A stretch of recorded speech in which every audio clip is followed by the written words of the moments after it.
So if you look at this diagram, you'll see the level of involvement of the board of directors. And what I want to encourage you to do is just pause and read through it for a moment. But the level of involvement is driven by things like how well is the company doing now? Are they in leadership transition? What is the respect for the current leadership team and CEO? Are there activists on the board? Who selected those board members? Things of that nature. So top management, they're primarily responsible for the day-to-day activities, accomplishing the corporate objectives and mission and vision that have been stated, and setting the tone for the entire corporation. And that strategic vision is focused on describing what the company is capable of becoming and moving towards. So you're going to evaluate the CEO on 5 leadership exemplary practices. Those 5 practices include modeling the way. How well do they live out what they're expecting and challenging others towards? Inspiring a shared vision. Do they communicate well what that vision is? Have they gotten other on board with that vision? And are they collectively moving towards making it a reality? Do they challenge the process, or are they kind of continuing the history and trajectory of the institution, or are they're creating a new path, significant change? Every single leader should have some things they do well, some things they do moderately, and some things they do poorly relative to other CEOs, or red, yellow, and green lighted. Green being doing well, middle of the road, yellow light, or poorly red light, but you need to assess each of the 5.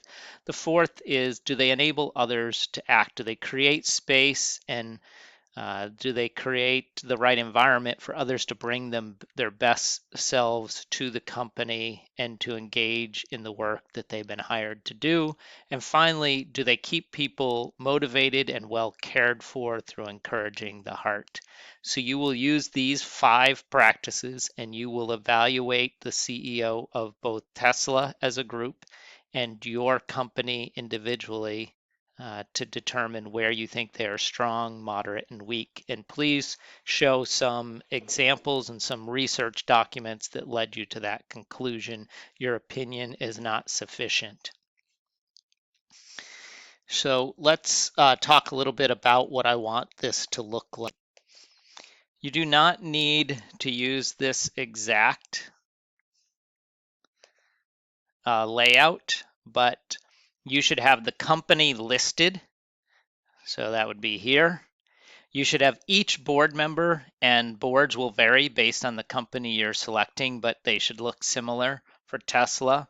I actually would draw it probably as a circle with the company, each of the board members coming off. That would normally work better for me, but this linear process is also fine. And for each board member, so there's just an example, what companies are they currently connected to? Sometimes you'll have existing CEOs from other companies on the board, or they may have another board position on another company, or there may be companies that they were connected to in their past, other roles that they had where they were a C-suite executive or where they were on a board, and so, or a founder, and you're going to want to recognize that. And so when you're done, what you have for the company's board is a map of who the members are, which you'll find in that IBIS world report, or I'm sorry, in that Market Line Advantage report on the company is where you'll find the board members listed. And then you can see what companies indirectly through the board your company or Tesla is connected to, and that network's really important. And so that's the deliverable on the board side. We're going to start talking about marketing, and we'll go over that in my lecture starting now, and I'm hoping we'll complete that, and then we'll wrap up internal analysis in a final short presentation. So when it comes to marketing, I'm looking for you to cover a number of things. And it is probably the other critical um, piece of assessment similar to finance. What I find is people who are more numbers oriented get the story better through the financial analysis. People who are more word oriented, story oriented get it from the marketing. But what are the current marketing objectives, strategies, and programs? Outline those. What is the market position of the company? So in the case of Harley Davidson, 40% share of the North American sales, big player in the market. Customer mix, mostly male, mostly white, mostly experienced riders, and many of them in their 40s, 50s, and beyond. Really a baby boomer heavy customer mix. The product life cycle in the North America is in a late stage or mature stage. There's a lot of saturation. And there's growth in other parts of the world where they're starting to gain market share, particularly we saw in Europe and in Australia at the time of our case.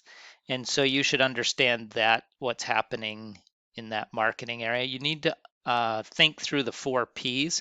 So, what is the product of Tesla? What are the products of the company you're looking at on your own? Here, when we're talking about Harley, they have large motorcycles. They do have some performance bikes, Ducati brand, and then they are looking to add new products lines in smaller bikes. They also have a product of a lifestyle and a connection to a community in the Harley owners group, or what's more affectionately known as the Hogs. And then pricing, it's a premium product with lots of customization of the product to kind of make your Harley your own. In terms of placement, there's placement that's going to fall down into promotion too, but placement of advertisement, TV and print.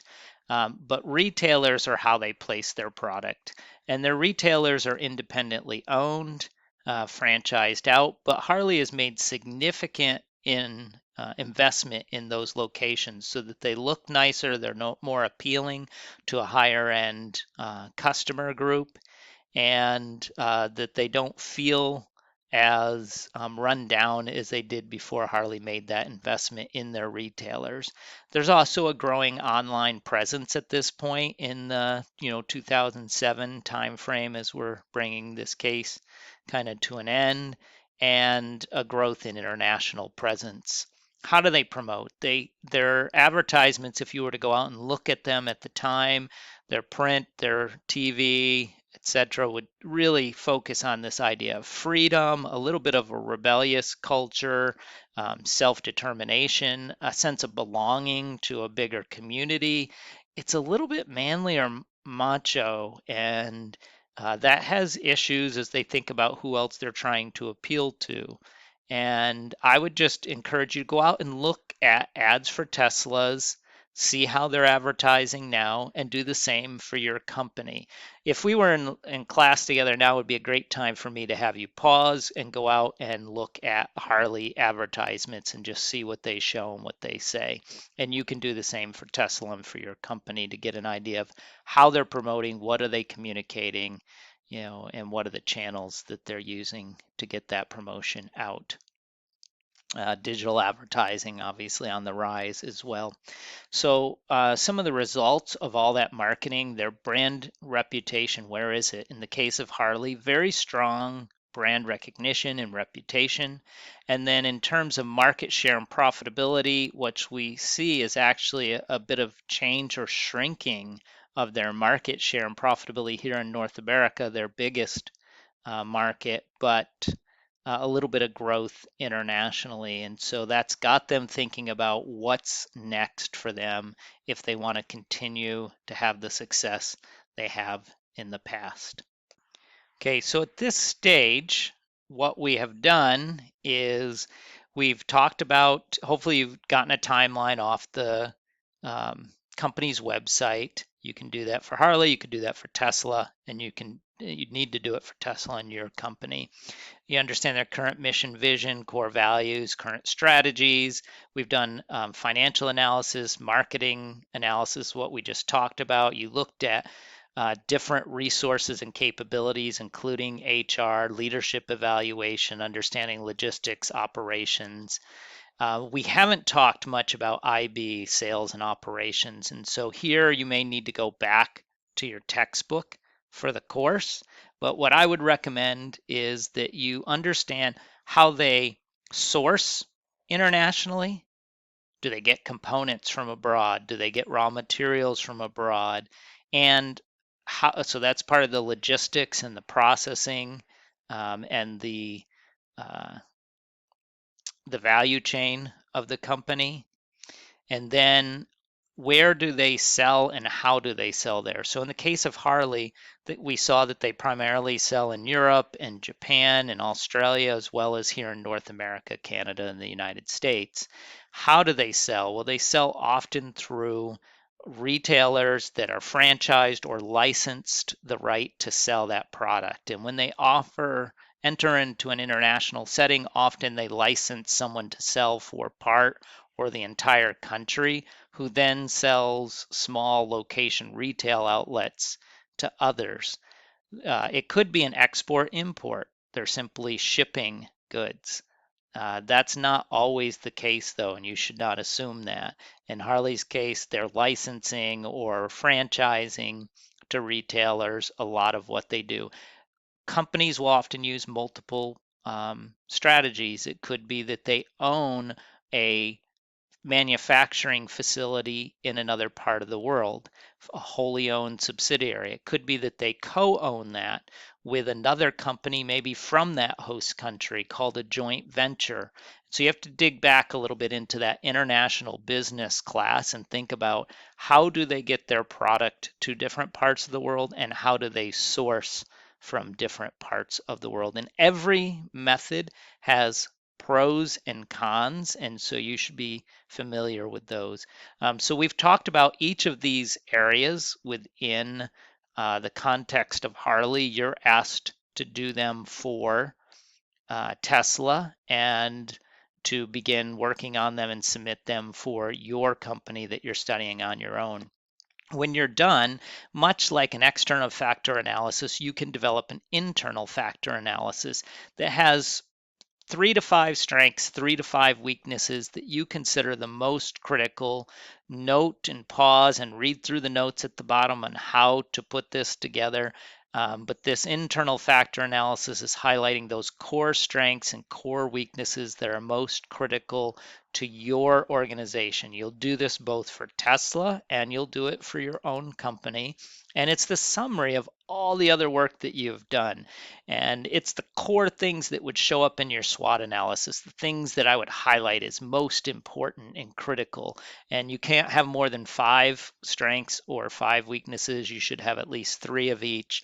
And then that can be compared and used with your opportunities and threats, the external factor analysis, to help you determine potential recommendations that you could make for the strategic future of Tesla or for the strategic future of the company you're studying.